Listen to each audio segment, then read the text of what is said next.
بسم اللہ الرحمن الرحیم۔ اللہ عز و جل سورہ العمران آیت نمبر 200 میں ارشاد فرماتے ہیں، جس کا ترجمہ یہ ہے: اے ایمان والو، صبر کرو اور صبر میں دشمنوں سے آگے رہو اور اسلامی سرحد کی نگہبانی کرو اور اللہ سے ڈرتے رہو اس امید پر کہ تم کامیاب ہو جاؤ گے۔ صبر کا معنی ہے نفس کو اس چیز سے روکنا جو شریعت اور عقل کے تقاضوں کے مطابق نہ ہو، اور مصابرہ کا معنی ہے دوسروں کی ایذا رسانیوں پر صبر کرنا۔ صبر کے تحت اس کی تمام اقسام داخل ہیں، جیسے توحید، عدل، نبوت اور حشر و نشر کی معرفت حاصل کرنے میں نظر و استدلال کی مشقت برداشت کرنے پر صبر کرنا، واجبات اور مستحبات کی ادائیگی کی مشقت پر صبر کرنا، ممنوعات سے بچنے کی مشقت پر صبر کرنا، دنیا کی مصیبتوں اور آفتوں جیسے بیماری، محتاجی، قحط اور خوف وغیرہ پر صبر کرنا، اور مصابرہ میں گھر والوں، پڑوسیوں اور رشتہ داروں کی بد اخلاقی برداشت کرنا اور برا سلوک کرنے والوں سے بدلہ نہ لینا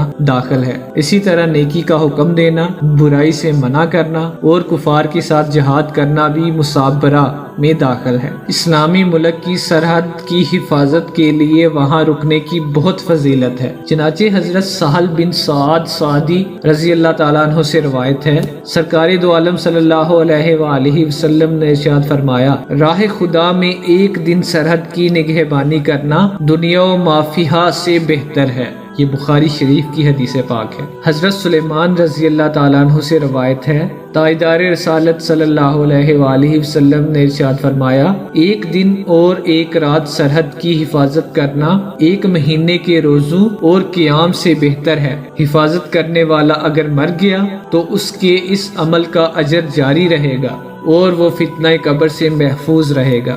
یہ مسلم شریف کی حدیث پاک ہے۔ تو دعا ہے کہ اللہ عز و جل ہمیں اپنے احکامات پر عمل کرنے کی توفیق عطا فرمائے۔